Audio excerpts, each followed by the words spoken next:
이제 우리 다 같이 성경 말씀을 보시겠는데, 오늘 구약 성경 창세기 26장 26절에서 29절까지 말씀이 되겠습니다. 구약 성경 37면입니다. 다 찬일로 믿고 제가 봉독해 올립니다. 아비멜렉이 그 친구 아우삿과 군대 장관 비골로 더불어 그랄에서부터 이삭에게로 온지라. 이삭이 그들에게 이르되 너희가 나를 미워하여 나로 너희를 떠나가게 하였거늘 어찌하여 내게 왔느냐. 그들이 가로되 여호와께서 너와 함께 계심을 우리가 분명히 보았으므로 우리의 사이 곧 우리와 너의 사이에 맹세를 세워 너와 계약을 맺으리라 말하였노라. 너는 우리를 해하지 말라. 이는 우리가 너를 범하지 아니하고 선한 일만 내게 행하며 너로 평안히 가게 하였음이니라. 이제 너는 여호와께 복을 받은 자니라. 아멘.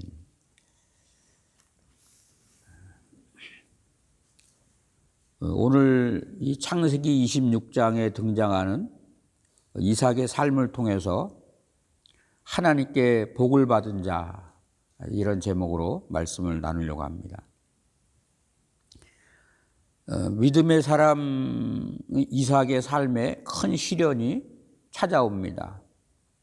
마찬가지로 우리 모든 믿는 성도들의 삶에도 때때로 그와 같은 시련이 찾아오죠. 어머니를 여의고 상심되었을 때 리브가를 아내로 맞아들이고 위로를 얻었는데 이제 아버지 아브라함이 이제 죽었습니다. 뭐 또 그런가 하면 이 결혼 후에 20년 동안 자식을 얻지 못했는데 하나님께서 이삭의 기도를 들으시고 쌍둥이를 허락해 주셨습니다. 그렇게 평안하게 살아가는 가운데 흉년을 만나게 된 거죠. 성경 오늘 이 창세기 26장 1절에 보니까 아브라함 때 들었던 큰 흉년이 이삭의 때도 들었다. 인생의 대부분이 그런 것 같아요. 좋은 일 있는가 하면 또 하나님의 은혜를 누리는가 하면 또 시련을 만나게 되고,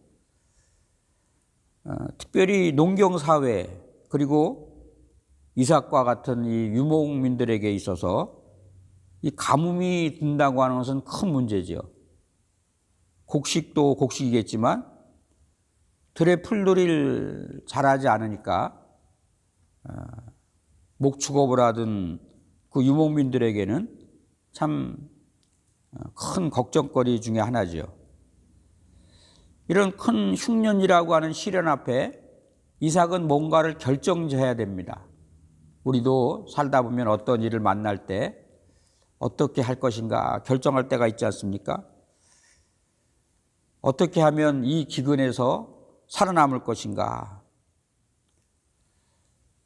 이 땅에 계속 살 것인가? 내년 혹은 후년에 비가 올 것을 기대하면서 이 땅에 머물 것인가? 아니면 이 땅을 떠나서 물이 풍족한 곳으로 옮길 것인가? 아무리 생각해봐도 이런 큰 기근 때문에 모두 다 어려워하니까 이런 때에는 기근을 피해서 잠시 옮기는 것도 괜찮다. 그런 게 지혜로운 선택처럼 보이겠죠. 유목민들 자체가 사실은 풀을 따라서 짐승들을 이곳저곳으로 옮겨 다니고 이동을 했던 것처럼 이삭의 그 재산의 대부분이 가축이기 때문에 가뭄으로 메말라 있는 그곳에 더 이상 미련을 둬야 될 이유가 없었죠. 그래서 그 아버지가 이런 비슷한 일을 겪었을 때 선택했던 것처럼 물과 또 풀이 풍성한 그런 애굽으로 이제 옮기기로 생각을 했습니다. 그리고 우리가 볼 때 그것은 당연한 결정이었죠. 그런 결정해야 가족들과 또 재산을 보호할 수 있는 그런 지혜로운 선택이었다. 그런데 과연 그것이 하나님 보시기에도 지혜로운 선택이었을까?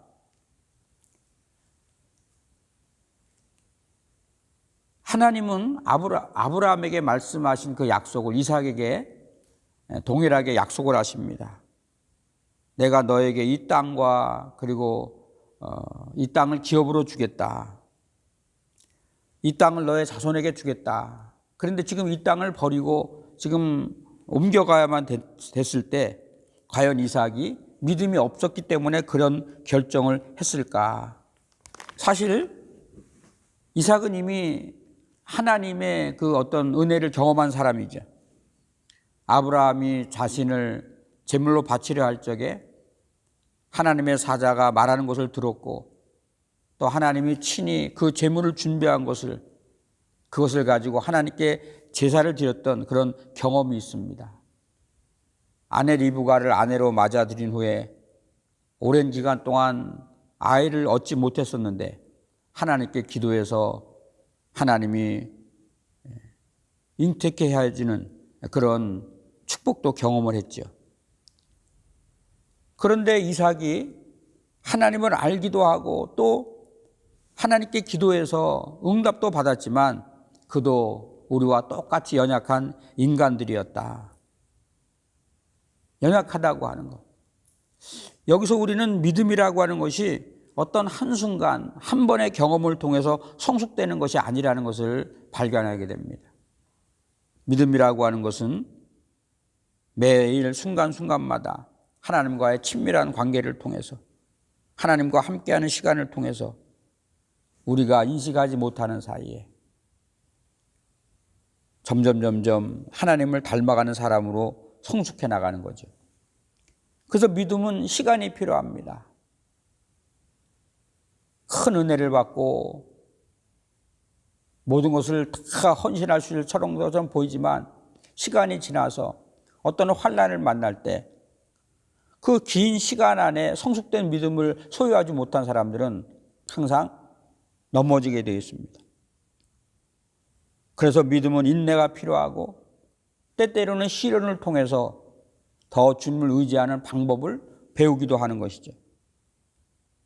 사실 이삭은 믿음이 없는 사람이 아니죠. 믿음이 있었고 또 기도하는 사람이었음에도 불구하고 오랜 기간 동안 또 이런 시련을 통해서 하나님을 더 신뢰하는 법을 배우게 하시는 그런 하나님의 뜻이 아닌가.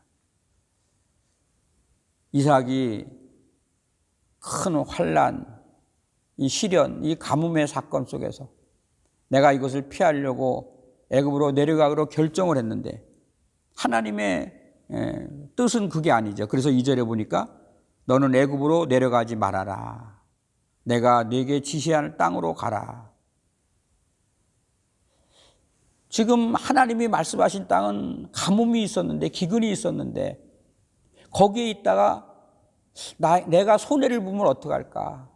내가 가진 재물의 대부분인 이 가축들이 죽어버리고 나와 함께한 이런 모든 식솔들이 이 곤경에 처음은 어떡할 것인가? 그런데 주님은 거기 있으라는 얘기죠. 그것은 뭐냐면 내가 책임져 주겠다. 지금 너가 보이는 그 환경은 두려움을 주고 염려를 가져다 주지만 내가 너와 함께하기 때문에 너는 나를 믿으라. 어쩌면 이 시련을 통해서 하나님은 이삭을 성숙시키려고 하는 그런 계획이 아닌가. 우리는 그것을 발견하게 됩니다. 때때로 우리가 믿음으로 살아가는 이 긴 시간 동안 고통과 시련의 시간을 통해서 하나님의 은혜를 경험하는 그런 것을 우리가 종종 느끼죠.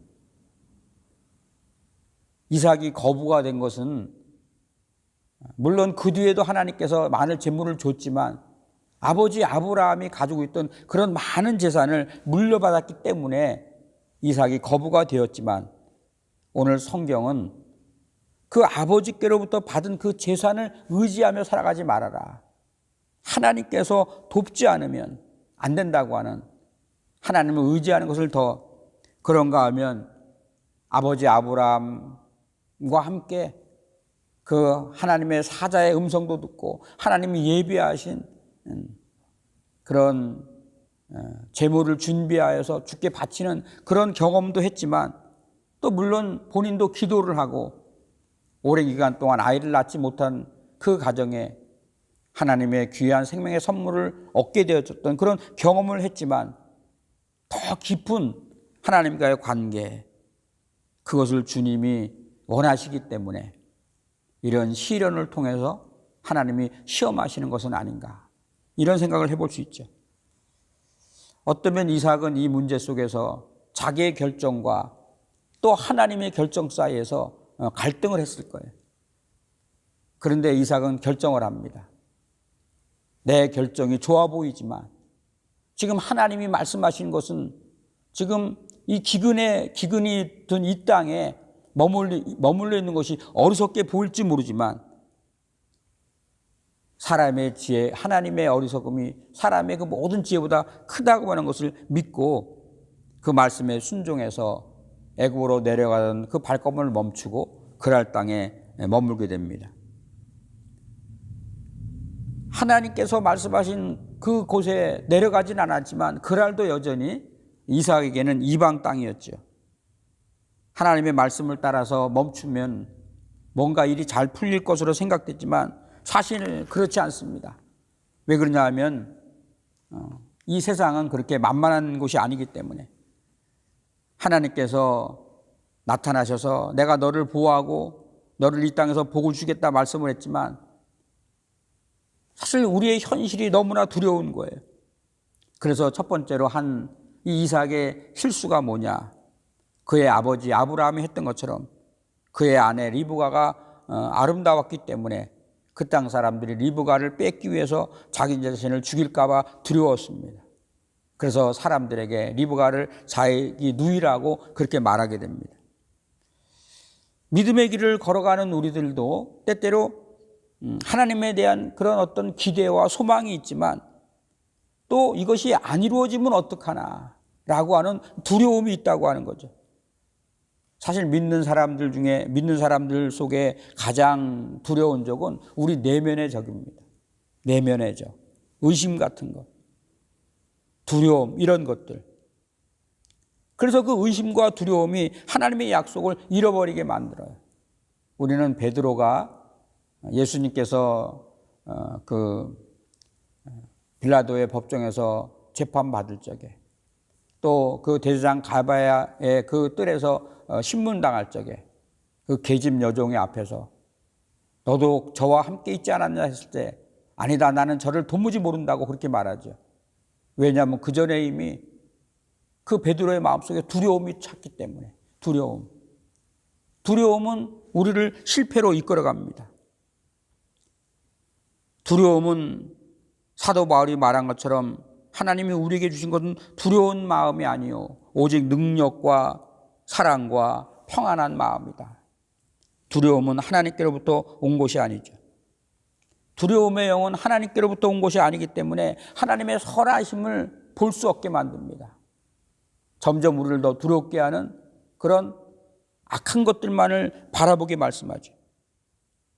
그래서 하나님이 말씀하시죠. 두려워하지 말라.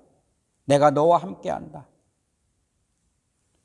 하나님이 주시는 마음은 우리에게 평안과 능력과 사랑이다. 이 연약함에도 불구하고 하나님은 연약한 모습을 보이고 두려워했던 이삭에게 위로하신다고 하는 것. 지금까지 우리가 믿음으로 사는 것을 가만 보면 내 힘으로 산 것이 아니라 우리가 연약함에도 불구하고 그 하나님의 긍휼 때문에 산 것이 아닌가. 사실 이 두려움 때문에 이삭은 이기적인 행동을 하죠. 자기 아내 리브가를 누이라고 참 이런 이기적인 행동을 하지만 그럼에도 불구하고 하나님은 이삭에게 은혜를 베푸십니다. 오늘 여기 8절에 보면 재미있는 사건이 나오는데 이삭이 거기 오래 거하였더니 아마 그 그랄 지역 사람이 많은 그 땅에 오래 살았던 것 같아요. 그러다가 어느 날 그 아내를 누이라고 한 것이 발각이 되죠. 그것을 통해서 우리는 무엇이든지 어떤 비밀이든지 오래가지 못한다는 것을 우리가 깨달아야 됩니다. 브레셋 왕 아비멜렉이 네가 왜 우리에게 거짓말을 했느냐. 그 거짓으로 말미암은 그 거짓이 발각되어지는 그런 위기와 두려운 순간. 근데 그때 하나님이 은혜를 주시죠. 아비멜렉에게 은혜를 베푸십니다.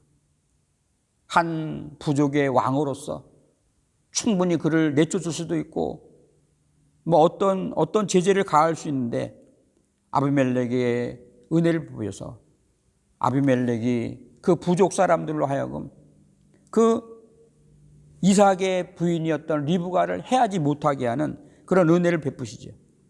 그리고 이삭이 그랄 땅에 사는 동안 재산이 많이 늘어나고 또 남종과 여종이 많아졌다.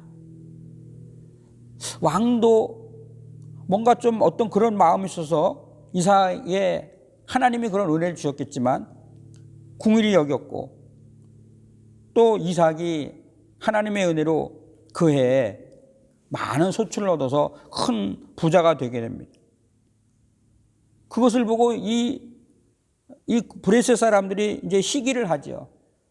믿는 사람들이 잘 되면 항상 믿지 않는 사람들이 시기를 하게 됩니다. 너무나 잘 되다 보니까 그랄 왕 이 아비멜렉이 와서 오늘 16절에 보니까 내가 우리보다 크게 강성한 즉 우리를 떠나라 이렇게 요구를 합니다. 어쩌면 참 부당한 요구지요. 그러나 그 지역을 장악하고 있는 이 왕이 떠나라고 하면 떠날 수밖에 없어요. 근데 여기서 우리는 재밌는 것을 또 하나 생각할 수 있는데 전에는 그 아비멜렉이 두려워서 그래서 자기 아내를 누이라고 그렇게 속일 정도로 그렇게 두려움의 대상이었는데 이제는 오히려 이 아비멜렉이 이삭을 두려워하게 됐다고 하는 거죠. 네가 우리보다 강성한 즉 우리를 떠나라. 하나님은 믿음으로 사는 성도들의 그 상황을 바꾸시는 분입니다. 내가 두려워했던 그 존재가 오히려 나를 두려워할 수밖에 없는 그런 상황으로 만드시죠. 어차피 그랄 땅은 이삭이 거할 땅이 아니었습니다. 왜냐하면 여기는 약속의 땅이 아니기 때문에. 그러나 그렇다고 해서 하나님께서 이삭이 어쩔 수 없이 쫓겨가는 듯이 그렇게 옮겨지는 것을 원하지 않았습니다. 이삭은 그랄을 떠나서 조금 외진 곳 그랄 골짜기에 들어가 장막을 칩니다. 그리고 그곳에 우물을 파니까 물이 나왔죠. 근데 그 소식을 듣고 그랄 평지에 살던 그 목자들이 와서 그 야곱의 우물을 강탈해 갑니다. 할 수 없이 이삭은 그 우물을 내어주고 다른 우물을 팝니다. 그런데 또 거기서도 물이 나오고 그러자 또 그럴 사람들이 와서 그 우물을 자기 것이라고 이게 주장을 하죠. 아무래도 이방 땅에 살다 보니까 어쩔 수 없이 이삭은 그 우물까지도 내어주고 또 다른 우물을 팝니다. 그런데 또 물이 나와요. 그러니까 그때에서 그랄 사람들이 더 이상 시비를 걸지 않았고 이삭은 이제 그곳 이름을 넓은 공간이라고 뜻하는 풍성하다라고 하는 것을 뜻하는 이 르호봇이라고 지었는데 오늘 그런 더 이상 시비를 걸지 않고 넓은 곳 많은 물이 나오는 이 르호봇을 이제 얻었으니까 사실 거기에서 우물도 있고 농사도 잘 할 수 있고 양과 또 그런 목축을 할 수 있고 또 하인들도 편안하게 누리며 살 수 있었는데 오늘 23절에 보면 이삭이 이 르호봇을 떠나게 되는 거죠. 인간적으로 볼 때 모든 것이 풍성한 그 르호봇에서 자기의 인생을 안정되게 평안하게 살 수 있지만 사실 영적으로 보면 그게 아니죠. 왠지 모르게 이삭의 마음속에 조금 안정감이 없어요. 겉으로 보기에는 잘 사는 것 같지만 그 마음속에 기쁨이 없습니다. 르호봇이라고 하는 곳이 아무리 풍성해서 살기 좋아 보일지는 모르지만 그곳은 하나님이 약속하신 약속의 땅이 아니기 때문에 그래서 마음의 평안이 없는 거죠. 그가 있어야 할 곳이 바로 가나안 땅이라고 하는 것. 이삭도 그것을 잘 알지만 또 갈등을 하는 거예요. 하나님이 약속하신 그 가나안 땅, 그러나 그곳은 지금 흉년이 있고 또 어쩌면 삶이 불편할 수 있는데 지금 이곳은 더 이상 그럴 사람들이 시비도 걸지 않고 물도 풍성해서 농사도 할 수 있고 목축도 할 수 있고 좋은데 가야 되냐 말아야 되냐라고 하는 그런 결정. 그런데 오늘 이삭이 결정을 내리고 그 풍성하고 기름진 르호봇을 떠납니다. 그리고 세바라고 하는 곳으로 옮겨지죠. 그게 23절의 말씀입니다. 거기서부터 르호봇에서 이 거기로부터라는 것이 르호봇이죠. 브엘세바로 올라갔을 때에 올라가서 오늘 25절에 보니까 그곳에 단을 쌓아 여호와의 이름을 불렀다 이렇게 말합니다. 근데 여기서 우리가 성경을 자세히 보면 물론 이삭은 하나님을 믿는 사람이었는데 가는 곳마다 먼저 우물을 팝니다. 항상. 그리고 다툼이 있어서 그 물이 나오는 우물을 그랄 사람들에게 뺏깁니다. 근데 이번에는 우물을 먼저 파지 않고 하나님께 예배드릴 제단을 먼저 세웠다고 하는 거예요. 그리고 그곳에 장막을 쳤다. 이 장막을 쳤다라고 하는 말은 그것은 내가 여기 살기로 결정했다라고 하는 거예요. 르호봇이라고 하는 것은 땅도 넓고 물도 풍성하기 때문에 더군다나 이 그랄 사람들이 더 이상 시비를 걸지 않으니까 거기 사는 게 오히려 더 좋을 뻔하지 않았겠는가. 오히려 지금 여기는 물이 나온다고 하는 지금 아직 그런 말도 없습니다. 그런데 왜 이삭은 그 물도 풍성하고 넓고 기름진 그 르호봇을 버리고 지금 이 브엘세바에 집을 짓고 지금 정착하려고 했을까? 그리고 그 후에 정착하기로 결정을 한 다음에 종들을 시켜서 우물을 파라 이렇게 말을 하죠. 그러니까 순서가 하나님 앞에 예배를 먼저 드렸다. 제단을 쌓았다. 그리고 이곳에 내가 정착하고 살아야 되겠다. 살기 위해서는 물이 필요하니까 우물을 파라. 지금 순서가 바뀌는 거예요. 전에는 먼저 살기 위해서 물이 필요하니까 우물물도 파고 우물을 판 다음에 거기서 살만하니까 그럴 사람들에게 그 우물을 빼앗겨서 어쩔 수 없이 옮겼는데 이런 그런 몇 번의 과정을 통해서 어쩌면 이삭은 하나님이 나와 함께 하시는구나.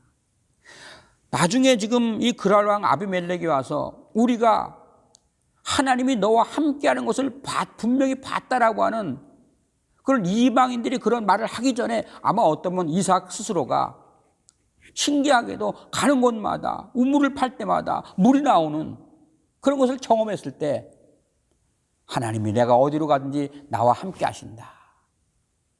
그래서 비록 우물을 파고 물이 나오는 걸 보지 못했지만 이곳에서 내가 하나님 앞에 예배하고 내가 살고 그리고 이제 하나님이 주시는 그 복을 누리겠다. 뭐 이제 이렇게 바뀌는 거죠. 참 놀라운 변화 아닙니까? 고대에서는 물이 있어야 살죠. 그래서 고대 사람들은 물을 찾기 위해서 우물을부터 파고 거기에 물이 있으면 이곳은 이제 살만한 것이니까 거기에 이제 정착을 하는데 오늘 브엘세바에서는 완전히 순서가 바뀌었다고 하는 거예요. 우물을 파보기도 전에 먼저 장막을 치고 하나님이 나와 함께 하신다고 하는 그런 어떤 그 표시, 그런 제단을 쌓는 사건들. 사실 이것은 굉장히 놀라운 변화입니다. 그런데 여기서 이삭의 어떤 삶의 목적이, 인생의 목적이 우물을 파서 물을 얻고 그 물로 말미암아 농사를 짓고 목축을 하는 그런 어떤 육신 중심의 그런 삶이었다면 그 몇 번의 그 실패 속에서 먼저 하나님 앞에 예배하는 그런 삶으로 바뀌었다고 하는 거예요. 그런데 그렇게 바뀌자마자 놀라운 일이 벌어지는데 그것이 뭡니까? 지금 생각지도 않았는데 이 블레셋 왕 아비멜렉이 자기의 군대 장관 친구와 또 그다음에 또 친구 아우삭을 데리고 이삭을 찾아오는 겁니다. 생각지도 않았는데. 그래서 이삭이 당신이 왜 나에게 옵니까? 당신이 나를 미워서 쫓아냈는데 왜 여기까지 나를 찾아왔냐? 지금 이렇게 질문을 하죠. 그때 이 그랄 왕, 이 아비멜렉이 내가 너 사이에 서로 해치지 말고 사이좋게 지내자고 하는 그런 계약을 맺으려고 왔다. 사실 아무리 이삭이 조금 부유한 사람이긴 하지만 그가 가지고 있는 뭐 그런 재물이라든가 그런 식솔들에 비해서 아비멜렉은 그래도 그런 한 지역 부족의 왕이었는데 뭐 싸움을 하면 아비멜렉이 지겠습니까? 근데 오히려 그 강한 사람 아비멜렉이 이 약한 이삭을 찾아와서 서로 싸우지 말고 우리가 평화롭게 지내자. 아마 어쩌면 아비멜렉 속에 두려운 마음이 있었던 것 같아요. 이전에는 이삭이 점점 풍요로워지고 부자가 되는 것을 보고 너가 점점 더 강성해지니까 여기서 떠나라. 그 말 한마디에 이삭을 그 살던 곳을 내쫓을 수 있었던 그가 지금 와서 보니까 어떤 마음이 드냐 하면 28절의 말씀대로 여호와께서 너와 함께 계심을 우리가 분명히 보았으므로 이삭이 어디를 가든지 이삭의 삶에 하나님의 은혜가 있고 또 사실 들리는 말에 의하면 그 그랄 왕의 목동들이 이삭이 애써서 팠던 그 우물을 다 뺏어갔음에도 불구하고 여전히 이삭이 가는 곳마다 하나님이 함께 하시고 크게 복주는 것을 아비멜렉이 들었을 적에 겁이 덜컥 나는 거죠. 야, 큰일 났다. 하나님이 함께 하시는 저 이삭을 내가 쫓아냈으니까 혹시 저 이삭이 나에게 미운 마음을 가지면은 이거 어떡할까? 두려운 생각이 들죠. 그래서 28절에 우리가 하나님이 너와 함께 하신 것을 아니까 너는 우리를 해치지로 않기로 서로 약속을 하자. 그래서 사실 기반을 다 닦았던 그곳에서 다 놓고 떠나갈 수밖에 없는 뭐 양떼들을 가축들이야 걸어 다니는 거니까 가져갈 수 있지만 농사 짓고 심어놓은 곳은 다 그냥 놓고 갈 수밖에 없거든요. 고생이 될 때 우리는 많이 섭섭하고 참 상처가 있었지만 이삭이 그들을 용서합니다. 그리고 그 용서의 증거로 그날 큰 자치를 베풀고 다음 날 그들을 평안하게 보내죠. 하나님이 그 모습을 얼마나 기뻐하셨을까. 그렇게 한 다음에 종들이 찾아오는 거예요. 주인님이 우물을 파라고 명령해서 우리가 우물을 찾다 보니까 물이 터졌나이다. 놀라운 일이죠. 그래서 이삭은 그 은혜를 오래 간직하기 위해서 그 우물 이름을 세바라고 했고 나중에 그곳이 부엘세바로 이제 명명하게 됐다. 이게 33절의 말씀입니다. 자, 지금 1년의 이런 이삭, 믿음의 사람들의 삶을 통해서 오늘 성경이 증언하는 것은 무엇인가? 그것은 하나님의 약속에 대한 믿음이고 어떠한 환경에서든지 믿음의 길에 서라는 것이고 그것이 바로 축복의 길이라고 하는 거예요. 르호봇이라고 하는 아무리 물이 많고 넉넉해 보일지 모르지만 그러나 그것은 하나님의 약속한 땅이 아니라는 거예요. 우리가 이 세상에서 보기 좋아 보이고 이 세상에서 즐길 수 있는 것이 많이 있지만 그것은 믿음의 길이 아니다. 오늘 하나님은 우리에게도 그런 모습이 있기를 기대하시죠. 성도는 이 세상이 아무리 살기 좋아도 믿음의 길로 걸어가야 성도죠. 이 세상이 즐겁다고 해서 이 세상을 따라가면 과연 그것을 성도라고 부를 수 있겠는가? 성도는 성도에 있어야 할 자리에 있어야 되는 거예요. 있어야 할 자리에 있지 않으면 그러면 혹시 육신은 조금 평안하고 조금 세상 사람들이 볼 적에 잘 되는 것처럼 보일지 모르지만 그 심령에 진정한 기쁨이 없다라고 하는 거예요. 성도라고 하는 말 자체가 구별된 삶, 하나님 편에 선 사람. 그래서 우리는 비록 이 땅에 발을 딛고 살아가지만 이 땅이 우리가 살아갈 땅이 아니라 하나님의 약속, 영원한 나라를 바라보면서 믿음으로 살아가는 것이 바로 성도다라고 하는 것이죠. 오늘날 많은 사람들은 평안을 쫓고 즐거움을 쫓고 화려한 것을 쫓습니다.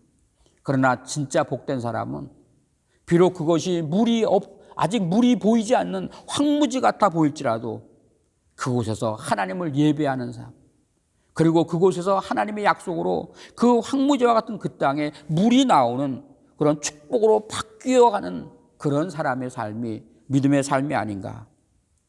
우리가 하나님의 뜻을 따라서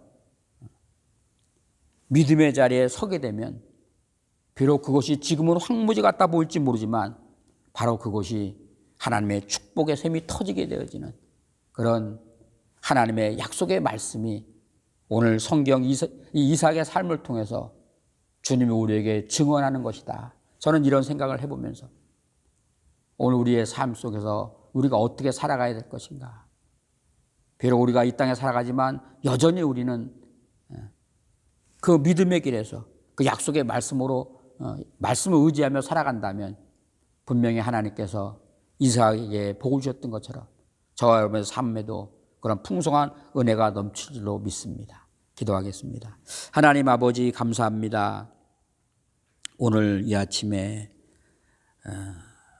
이삭의 그 믿음의 여정 속에서 세상의 눈에 보이기 좋은 것보다 하나님의 약속의 말씀을 따라 순종했던 이삭을 통해서 하나님께서 크게 은혜를 베푸신 것을 우리가 봅니다. 사랑하는 종들에게도 은혜를 주시옵소서. 그래서 우리를 구속하신 하나님의 약속을 따라 믿음으로 살게 하옵소서. 하나님의 그 복을 누리며 주님을 기뻐하며 주께 영광 돌리는 귀한 성도들이 다 될 수 있도록 역사해 주시옵소서. 존귀하신 주 예수 그리스도의 이름으로 감사하며 기도 올리옵나이다. 아멘.